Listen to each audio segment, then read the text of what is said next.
Hello everyone, आपका बहुत बहुत स्वागत है आपके अपने यूट्यूब चैनल सिविल स्टैप में। मेरा नाम है निधि। हाँ जी, तो आज की जो वीडियो है उसमें हम बात करने वाले हैं यूजीसी नेट एग्ज़ाम के बारे में। ये वीडियो जो है वो स्पेशली उन बच्चों के लिए है जो बिगिनर्स हैं, जिनको अभी कोई भी नॉलेज नहीं है यूजीसी नेट एग्ज़ाम के बारे में और वो अपना करियर जो है वो एकेडमिक्स में बनाना चाहते हैं। तो इसके रिगार्डिंग जितनी भी इंपॉर्टेंट इन्फॉर्मेशन है और जो भी डाउट्स रहते हैं बच्चों के मन में, वो सारे डाउट्स जो है वो आज के सेशन में मैं आपको क्लियर करने वाली हूँ। तो इस वीडियो को जो है बिल्कुल एंड तक देखिएगा, लाइक कीजिएगा और सब्सक्राइब कर दीजिएगा हमारे चैनल को। तो चलिए स्टार्ट करते हैं इस सेशन को और जानते हैं कौन कौन सी वो इंपॉर्टेंट बातें हैं जो इस एग्ज़ाम से रिलेटेड है। तो सबसे पहले तो हम ये जानते हैं कि ये एग्ज़ाम है क्या। यूजीसी नेट में भी आप लोगों में से काफ़ी बच्चों ने इसका नाम जो है वो सुना होगा, है ना। अगर आप मास्टर्स कर रहे हैं, अगर आप मास्टर्स डिग्री कर रहे हैं किसी भी रिकग्नाइज्ड यूनिवर्सिटी से, अब यहाँ पे रिकग्नाइज्ड यूनिवर्सिटी का मतलब क्या है, वो यूनिवर्सिटी जो यूजीसी नेट जो है, ये जो आपका यूनिवर्सिटी ग्रांट कमीशन जो है वो हर साल जो है एक लिस्ट निकालता है जिसमें वो यूनिवर्सिटीज़ के नेम की लिस्ट डालता है कि ये रिकग्नाइज यूनिवर्सिटी है।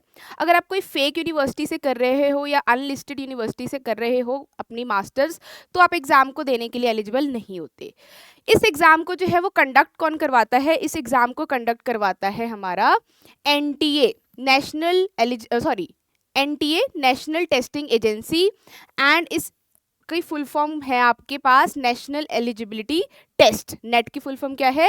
National eligibility test. तो यहाँ पे ये टेस्ट होता क्या है, देखो, क्योंकि इसका नाम है नेशनल एलिजिबिलिटी, तो ये सिर्फ एक एलिजिबिलिटी टेस्ट होता है कि अगर आपने फ्यूचर में क्या बनना है, अगर फ्यूचर में आपने असिस्टेंट प्रोफेसर बनना है, असिस्टेंट प्रोफेसर बनना है किसी भी यूनिवर्सिटी में या किसी भी कॉलेज में, तो आप अगर ये वाला एग्ज़ाम देते हो और इसमें पास हो जाते हो तो आपको एक सर्टिफिकेट मिलता है। क्या मिलता है? सर्टिफिकेट मिलता है, जिस सर्टिफिकेट को आप शो करके कोई भी वैकेंसी फिल कर सकते हो, जो भी असिस्टेंट प्रोफेसर की वैकेंसी है। ठीक है जी, तो क्लियर है कि ये एग्ज़ाम जो है वो क्यों कंडक्ट होता है। अब यहाँ पे एक और आपका नेम होता है जेआरएफ, जूनियर रिसर्च फेलोशिप। तो अगर आप सिंपल यूजीसी नेट क्लियर करते हैं तो आप सिर्फ असिस्टेंट प्रोफेसर के लिए एलिजिबल होते हो। अगर आप जीआरएफ करते हो तो ये स्पेशली उन बच्चों के लिए बेनिफिट रहता है जिन्होंने रिसर्च पे वर्क करना है, फ्यूचर में रिसर्च करनी है किसी भी टॉपिक पे। तो जूनियर रिसर्च फेलोशिप जो है वो क्या है, अगर आप जो है एग्ज़ाम में 6% ये होता है आपका, जो टोटल आपके बच्चे होते हैं जिन्होंने भी एग्ज़ाम दिया है उसका 6% जो है वो जेआरएफ वाले बच्चे होते हैं, जो टॉप, जिनके भी टॉप मार्क्स आए हैं, हायर स्कोर किया है जिन बच्चों ने, वो जेआरएफ के अंदर आते हैं। तो इसमें होता क्या है कि जेआरएफ में आपको गवर्नमेंट जो है वो फेलोशिप देती है, आपको जो है एक तरीके से स्कॉलरशिप देती है, स्टाइपेंड देती है हर महीने अराउंड 30 to 35,000 पीएचडी करने के लिए, जो कि इंक्रीज़ हो जाती है आपकी 1-2 साल के बाद। तो ये है आपका यूजीसी नेट के बारे में, ये है क्या। ठीक है, तो जो भी एकेडमिक्स में अपना फ्यूचर देखना चाहते हैं, जो भी असिस्टेंट प्रोफेसर बनना चाहते हैं किसी भी यूनिवर्सिटी कॉलेज में, तो वो इस एग्ज़ाम को दे सकते हैं और टीचर बन सकते हैं। अगर आप सिर्फ मास्टर्स कर रहे हो, आपको बीएड भी करने की ज़रूरत नहीं पड़ती। ठीक है, चलो नेक्स्ट जो है वो है एग्ज़ाम होता कब कब है, ये है ना।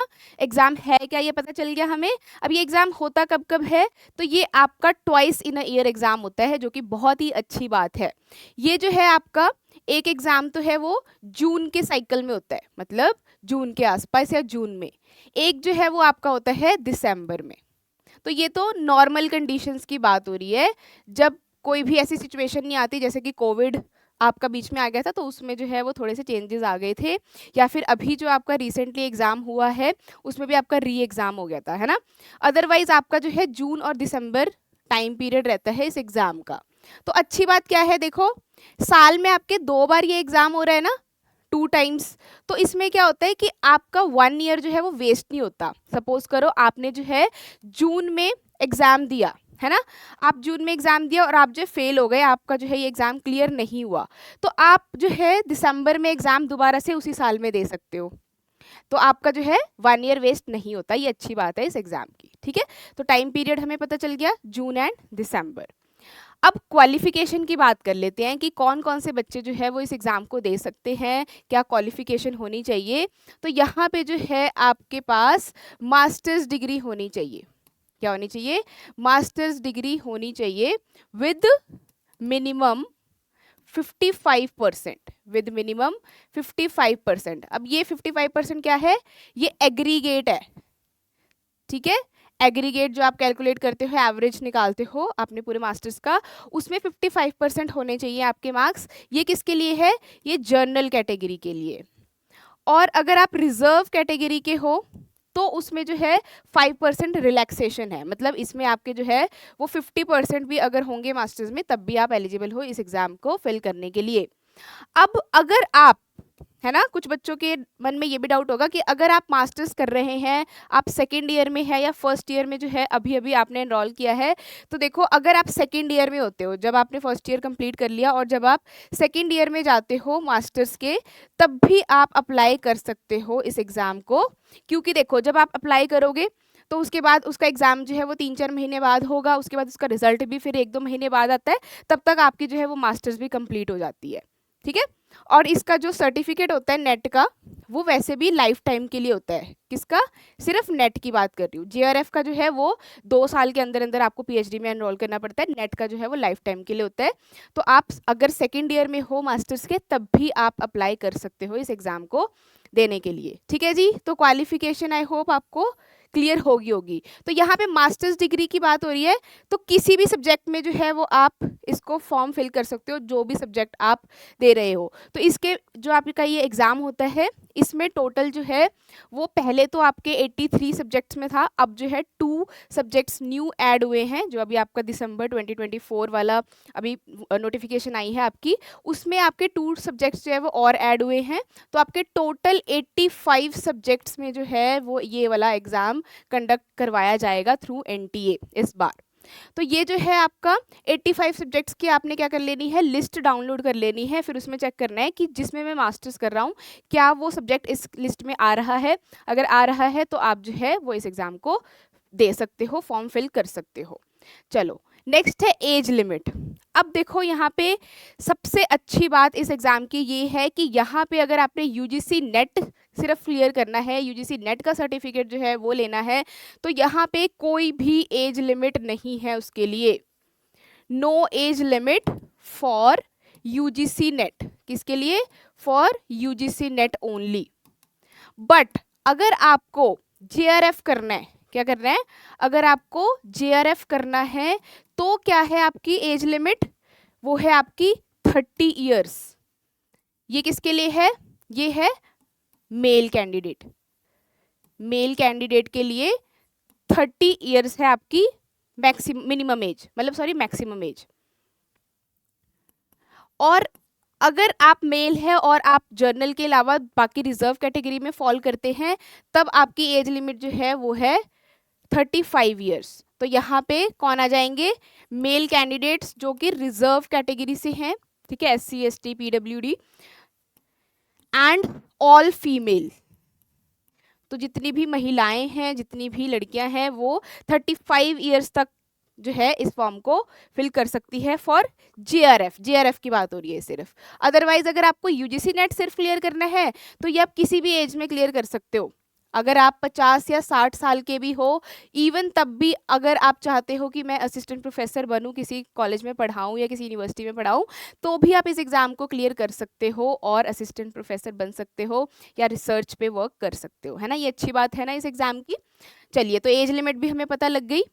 नेक्स्ट है सिलेबस, है ना, सबसे इंपॉर्टेंट चीज़ सिलेबस। आधे जो बच्चे हैं उनको यही नहीं क्लियर होता कि इस एग्ज़ाम का सिलेबस है क्या। तो यहाँ पे आपके जो है वो 2 पेपर होते हैं। कौन कौन से पेपर होते हैं, 2 पेपर होते हैं। पेपर 1 जो कि आपका जो है वो जर्नल पेपर होता है। कौन सा पेपर होता है, जर्नल पेपर होता है, जो कि आपके अभी जो मैंने बताया 85 सब्जेक्ट्स में होने हैं ये एग्ज़ाम। तो सारे ही सब्जेक्ट्स वाले बच्चे जो हैं उनको ये वाला पेपर आता है सेम, ठीक है, कुछ भी डिफरेंस नहीं है, सेम सिलेबस है।